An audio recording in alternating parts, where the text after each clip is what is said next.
Il se voyait footballeur professionnel. La maladie l'obligera finalement à prendre un autre chemin. Créateur d'une marque, influenceur, conseiller en images, Steve Oungponu est devenu un entrepreneur atypique et ce soir il est sur notre plateau. Bonsoir. Bonsoir Denis. Soyez le bienvenu au Journal Afrique. Alors, Merci beaucoup. votre présentation est un peu éclectique car vos activités le sont également. Le grand public vous connaît beaucoup pour vos activités sur les réseaux sociaux. Vous êtes influenceur, conférencier, expert en images.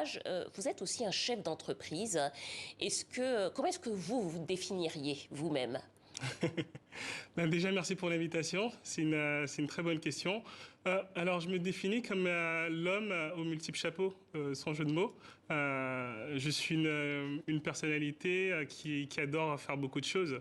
Donc, je suis vraiment avant tout un chef d'entreprise. Et c'est vrai que ma passion, c'est de travailler sur l'image publique. Donc, sur l'image publique, c'est notamment à travers la notoriété, l'influence. Et donc, du coup, tout cela, ça concourt.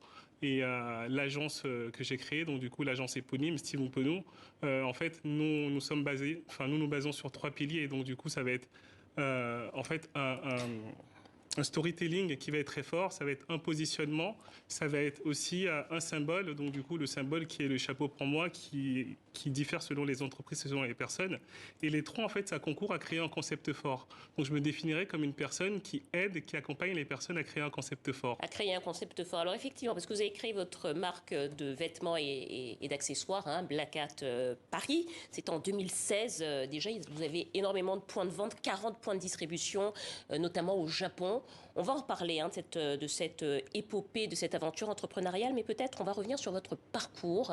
Vous insistez beaucoup sur votre parcours parce que vous aviez commencé par vouloir devenir footballeur. Oui. Est-ce que vous pouvez nous dire finalement ce qui s'est passé, parce que c'est un rêve qui a été brisé? Exactement, c'est un rêve qui a été brisé, mais c'est la meilleure chose qui puisse m'arriver aujourd'hui quand je vois le parcours que j'ai fait. Je suis né au Bénin, j'ai grandi au Bénin, je suis béninois et en fait j'ai été repéré au Bénin pour intégrer le centre de formation de l'AJA au Cerf.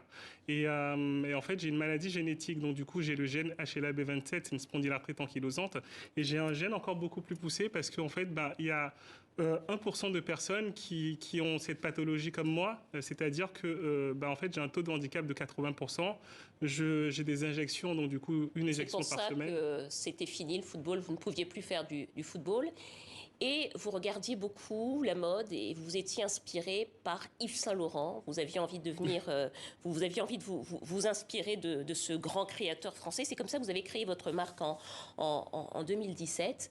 Racontez-nous, en 2016.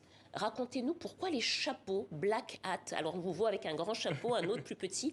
Pourquoi les chapeaux ? Alors en fait, Black Hat, c'est le chapeau qui me positionne moi, qui me donne en fait une certaine assurance, mais en fait chacun a son chapeau. Et c'est vrai que Black Hat, en fait, au début on vendait des chapeaux, mais aujourd'hui on n'en vend plus. Mais les chapeaux, c'est parce que j'ai du mal à marcher, j'ai 2 prothèses de hanche, et je cherchais à porter l'attention sur la partie supérieure de mon corps plutôt que la partie inférieure, et d'où ces bagues aussi que vous voyez. Et donc c'est pour ça qu'on est parti sur Black Hat Paris. J'ai été inspiré par Yves Saint Laurent qui bousculait les codes. C'était le premier créateur à faire défiler en fait une mannequin noire.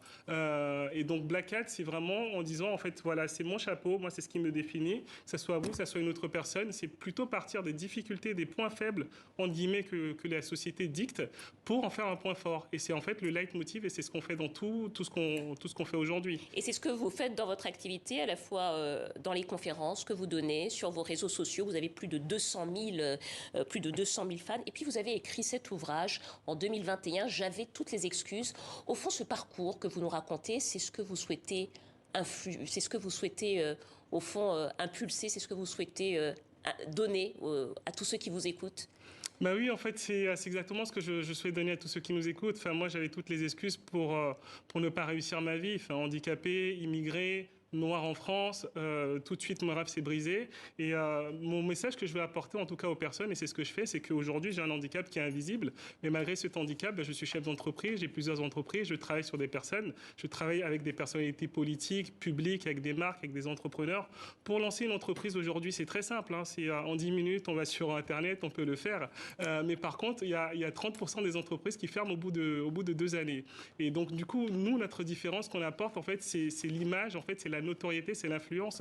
Et donc, une fois qu'on a travaillé sur un concept fort, une fois qu'on a accompagné les entreprises, en fait, ou les entrepreneurs, ou les marques sur leurs projets, ben, en fait, on travaille leur notoriété. Et c'est ce que vous racontez dans cet ouvrage sorti en 2021. J'avais toutes les excuses, l'histoire d'un parcours, l'histoire d'un entrepreneur.